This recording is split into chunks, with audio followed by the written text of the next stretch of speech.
بسم الله الرحمن الرحيم الحمد لله رب العالمين والصلاة والسلام على سيد المرسلين سيدنا محمد وعلى آله وصحبه أجمعين أما بعد قال الله تبارك وتعالى في القرآن المجيد فأعوذ بالله من الشيطان الرجيم بسم الله الرحمن الرحيم فصل لربك وانحر صدق الله العظيم وصدق رسوله النبي الحبيب الكريم ونحن على ذلك لمن الشاهدين والشاكرين والحمد لله رب العالمين. Mes frères, toutes les louanges à Allah subhanahu wa ta'ala, le très clément, le très miséricordieux. Remercions Allah subhanahu wa ta'ala qui nous a réunis en ce grand jour de Jumu'ah, qui est le jour le plus important de la semaine pour le musulman. Et aussi dans ce mois de Dhul Hijjah, qui fait partie des mois sacrés en islam. Nous avons entamé donc ce 12e mois de notre calendrier, du calendrier musulman, et c'est un mois qui porte une signification particulière, puisque c'est au cours de ce mois, vous le savez, qu'on accomplit les rites du Hajj, du pèlerinage dans les lieux saints. Et le Hajj, comme vous le savez, représente d'une part un pilier important de notre dîn, de notre religion. Et le Hajj, d'autre part, c'est aussi l'une des actions qui rapproche le plus l'adorateur de son Créateur.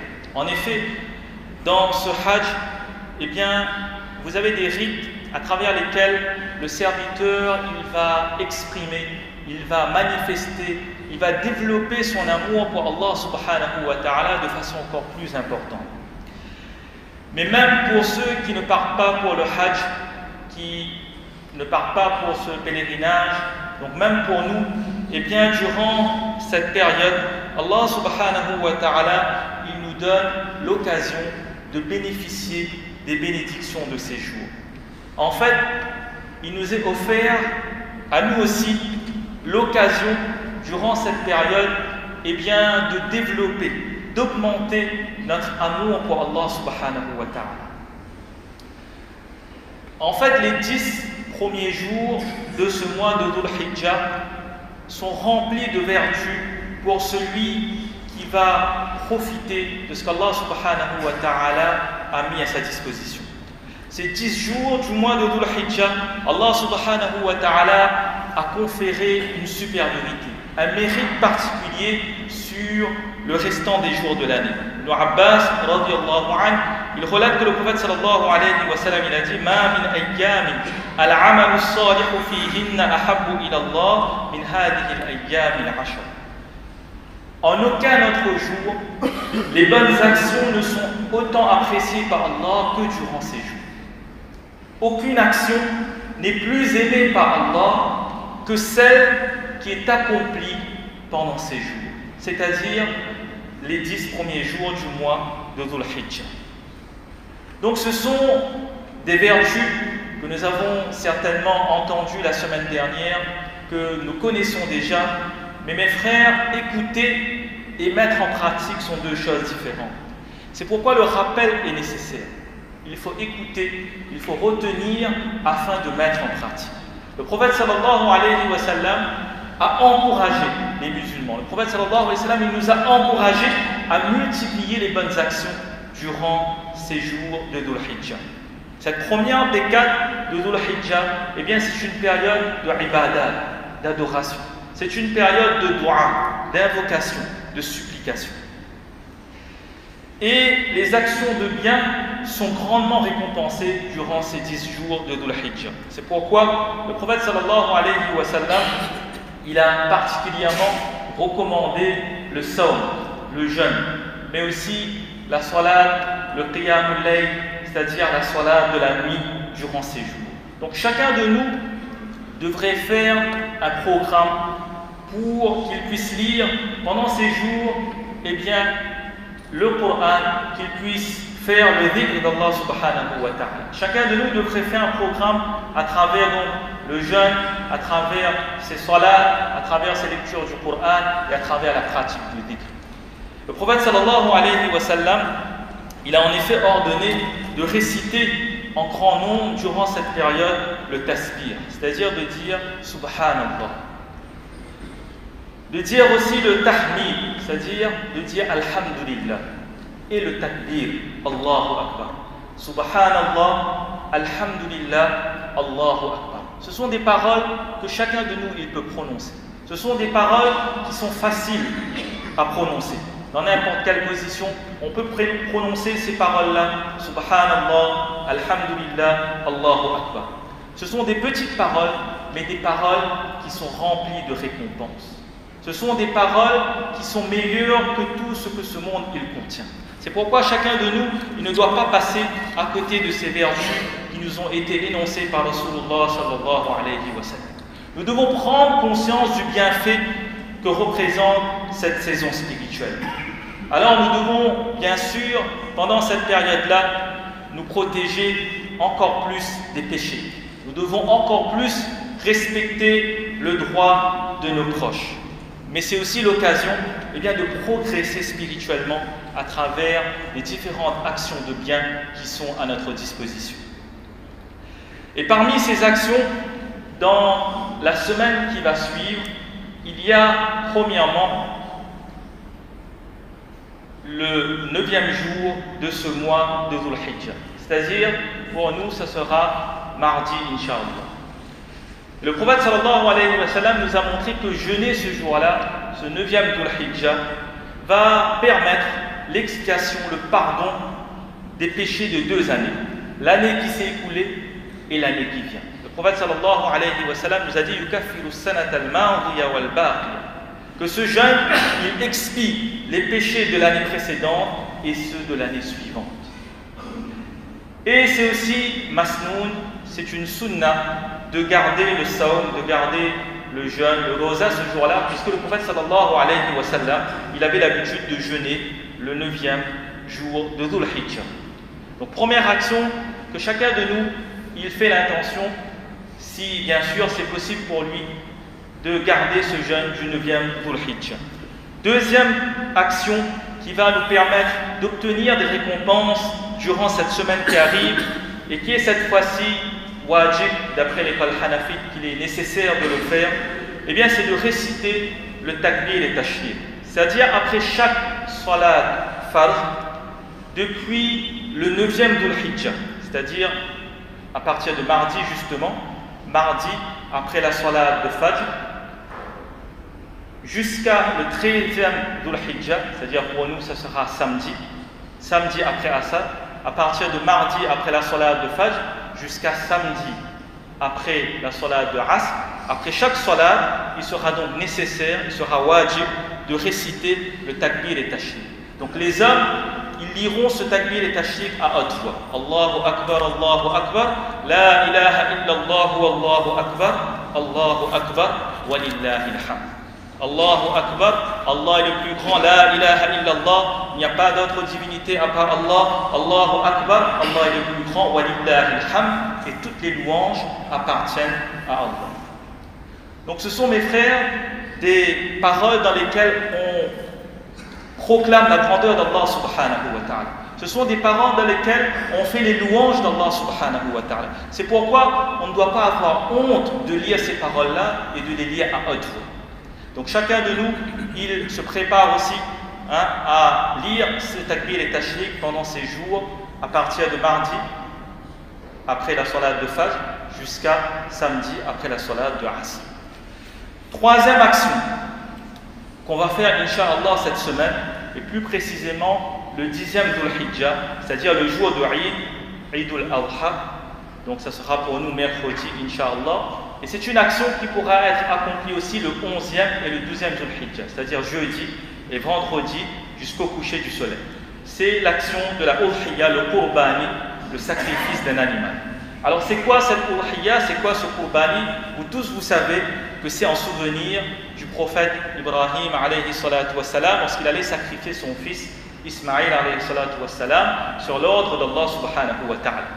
Et Allah subhanahu wa ta'ala, il va épargner alors son fils, le fils de Ibrahim alayhi salam, Ismaïl alayhi salam, et il va commander à Ibrahim alayhi salam d'égorger un bélier. Et nous faisons revivre cette pratique du sacrifice puisque l'ordre nous a été donné de perpétuer cette udhiyya, ce qurban. Mais ce qu'il ne faut pas oublier, c'est que dans le sacrifice de Ibrahim alayhi salatu wassalam et de Ismaïl alayhi salatu wassalam, il y a l'obéissance d'un père à l'ordre d'Allah subhanahu wa ta'ala. Il y a la soumission d'un père à l'ordre d'Allah subhanahu wa ta'ala et l'obéissance d'un fils dans l'amour que tous les deux ils avaient pour Allah. Donc l'esprit et le but du qurbani, c'est quoi? C'est l'obéissance. Ce qui compte, c'est quoi? C'est l'ordre d'Allah subhanahu wa ta'ala qu'on exécute. Allah subhanahu wa ta'ala nous dit « La yanala Allah luhumuha wa la dima'uha walakin yanaluhu at-taqwa minkum » Ni le sang, ni la chair, ni le sang des animaux n'ont d'importance pour Allah, seul compte pour lui votre piété. En fait, le but, c'est de placer la volonté d'Allah subhanahu wa ta'ala au-delà de sa propre volonté, au-delà de son propre désir. Et c'est ça, atteindre la taqwa, la piété. C'est pourquoi d'ailleurs, dans les transactions liées à l'achat de l'animal, jusqu'au sacrifice, jusqu'au partage, etc., dans toutes les étapes de ce qurbani, eh bien, nous allons veiller à ne pas mentir, à ne pas tricher, mais au contraire faire preuve toujours d'honnêteté, de respecter ses engagements, de respecter ses paroles. Et à travers ce sacrifice d'animaux aussi, eh bien, nous recherchons le contentement d'Allah, l'agrément d'Allah subhanahu wa ta'ala. C'est pourquoi notre qurbani doit être accompli en toute sincérité, uniquement par amour pour Allah subhanahu wa ta'ala et non pas par ostentation, non pas pour une autre motivation, pour une motivation autre qu'Allah subhanahu wa ta'ala. Donc la leçon de ce qurbani, c'est que dans tout ce que je fais, dans mon quotidien, eh bien je le fais uniquement pour Allah subhanahu wa ta'ala. Mon intention est orientée uniquement pour le plaisir d'Allah subhanahu wa ta'ala. Et cette udhiyya, ce qurbani, c'est une sunna dans le sens où c'est une pratique que le prophète sallallahu alayhi wa sallam, il n'a jamais délaissée. Le prophète sallallahu alayhi wa sallam nous a montré en effet les énormes récompenses qu'Allah subhanahu wa ta'ala les réserve pour ceux qui accomplissent la udhiyya, le qurbani. Zayd ibn Arqam radiyallahu anhu, il rapporte que les compagnons, ils ont questionné le prophète sallallahu alayhi wa sallam. Ya Rasulallah, ma hadhihi al-adahi? Qu'est-ce que la udhiyya? Qu'est-ce que le qurbani? Sunnatu abikum Ibrahim. Le prophète sallallahu alayhi wa sallam, il a dit, c'est la sunna de votre père Ibrahim alayhi salam. Qalu fama lana fiha ya Rasulallah. Alors les compagnons ont demandé quel bénéfice y a-t-il pour nous dans cette pratique, dans ce qurbani? Bi kulli sha'ratin hasan. Le prophète sallallahu alayhi wa sallam, il a dit, pour chaque poil de l'animal sacrifié, une récompense. Pour chaque poil de l'animal sacrifié, une récompense. Qalu fassufu ya Rasulallah. Alors les sahaba radiyallahu anhum, ils ont questionné à nouveau, ils ont dit, qu'en est-il de la laine? Alors le prophète sallallahu alayhi wa sallam a dit, bi kulli sha'ratin min as-sufi hasana, il y aura une récompense pour chaque fibre de laine. Donc c'est un acte d'adoration, mes frères, de plus grand mérite. Et pendant ces jours de qurbani, eh bien aucun autre acte d'adoration ne peut prendre sa place. C'est un acte qui est spécifique à ces jours, 10e, 11e et 12e Dhul Hijjah. Aïcha radiyallahu anha, elle rapporte que le prophète sallallahu alayhi wa sallam, il a dit, ma amila ibn Adam min amalin yawm an-nahri ahabba ila Allah min ihraqi ad-dam. Rien n'est plus cher à Allah pendant les jours de qurbani que le sacrifice d'animaux.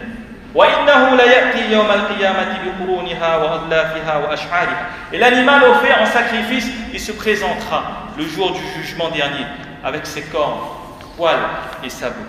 وإن الدم لا يقع من الله بمكان قبل أن يقع على الأرض فطيب بها نفسه. Et avant même que le sang de l'animal ne touche le sol, le sacrifice est accepté par Allah. Et sur ce, faites le sacrifice de bon cœur. Et mes frères, ce qurbani, cette udhiyya, eh bien c'est un shi'ar de l'islam, c'est-à-dire c'est un symbole de l'islam. Et chez les Hanafites, elle devient wajib, elle devient nécessaire pour ceux qui ont les moyens. L'udhiyya, elle est wajib, elle est nécessaire pour ceux dont la sadaqatul fitr est wajib. C'est pourquoi le prophète sallallahu alayhi wa sallam aussi, il a insisté sur cela. Et il nous a avertis sur celui qui n'accomplit pas la udhiyya. Abu Huraira radiyallahu anhu, il rapporte que le prophète sallallahu alayhi wa sallam, il a dit, man kana lahu si'atun wa lam yudhi fala yaqrabanna musallana. La personne qui a les moyens, la personne qui a les moyens de faire l'udhiyya, mais il ne l'accomplit pas, alors que cette personne-là, il ne se présente pas à notre musalla, notre idda, c'est-à-dire à l'endroit où on va accomplir la salat de Eid.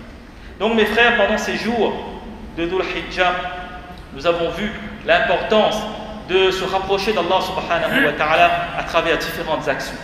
Et ces actions de bien, eh bien, dans cette semaine-là aussi, il il y aura des actions, on l'a vu, qui sont spécifiques, comme le jeûne du 9e Dhul Hijjah, le takbir et tashriq, qu'on va lire après chaque salat à partir de mardi jusqu'à samedi, après Asr, et il y a cette udhiyya, ce qurban. Qu'Allah subhanahu wa ta'ala nous donne le tawfiq de profiter de ces jours bénis de Dhul Hijjah, d'accomplir la udhiyya et de comprendre aussi le sens du sacrifice. Qui est quoi? Qui est l'obéissance à Allah subhanahu wa ta'ala, qui est la soumission aux ordres d'Allah subhanahu wa ta'ala. Et cette soumission aux ordres d'Allah, cette obéissance, mes frères, c'est être présent en premier lieu pour accomplir notre salat.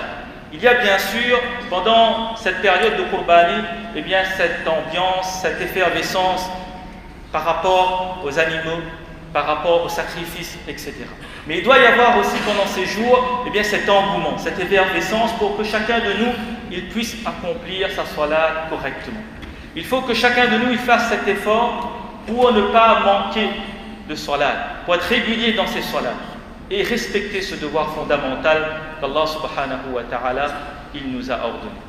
Et enfin, on rappelle, comme chaque année, que les personnes qui ont l'intention d'effectuer le Qurbani à domicile doivent se faire connaître, si cela n'a pas encore été fait, auprès des responsables, après la salat de Jumu'ah, auprès du tableau central. C'est le dernier jour donc pour s'inscrire. Et on rappelle aussi qu'il est nécessaire de se conformer aux règles en matière de salubrité, de santé publique. Il y a les affiches près du tableau central toujours. Nous vous invitons à prendre connaissance notamment des modalités de base concernant la collecte des déchets. Et donc, prenons en considération ces facilités qu'Allah subhanahu wa ta'ala il nous a offertes ici, qu'Allah subhanahu wa ta'ala il nous permet de faire avec cette facilité, cette udhiyya, ce qurbani, d'accomplir cet acte d'adoration. C'est pourquoi nous devons remercier Allah subhanahu wa ta'ala tout d'abord, mais aussi faire preuve de discrétion, éviter à tout prix les troubles à l'ordre public, au voisinage, etc. pendant ces jours. Cela fait aussi partie du bon comportement du musulman. Qu'Allah subhanahu wa ta'ala nous donne le tawfiq de comprendre et de mettre en pratique. Amin ya rabbal alamin. Wa akhiru da'wana alhamdulillahi rabbil alamin.